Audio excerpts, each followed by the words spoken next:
We woke up in the morning awaiting the storm, and it had arrived 3.5 hours earlier than we had expected. The glass started to shatter as debris was hitting it really hard, and the storm just wasn't letting up. It went on for about 6 hours. The roof of our house had been ripped off, as well as those in the evacuation center just across from us. The storm surge came in, and people living on the first floor were faced with 1 meter high waters that with very strong currents. So it's really been a terrifying time for everyone who has lived through this. So what happened when the storm settled and you went outside? What did you find?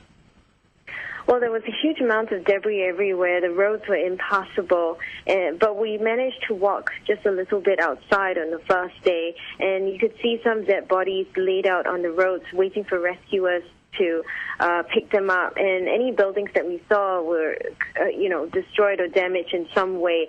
Complete patches had been flattened as well. So these are houses that are, usually for the poorest and most vulnerable families that can't afford concrete structures. Everyone was absolutely affected by this.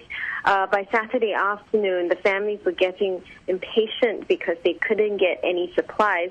So we would see widespread looting around the city. There's really nowhere for anyone to go because every single building that I've seen in Tacloban City has been affected. Much of the evacuation centers are now in extremely unhygienic state. There was no camp management as well. So you would see children openly defecating, and because of the stench in the large evacuation centers itself, families are camping outside in the day, and when it rains, they'll go inside. We've heard reports as well that there's still dead people inside the stadium, but I haven't seen any of yet. I feel like I haven't lost anything, really. I may have lost a few clothes, maybe a couple of electronics, but really I haven't lost that much. But these families and their children, they've lost everything they have. Their entire lives are completely destroyed, their homes, livelihoods, schools, everything.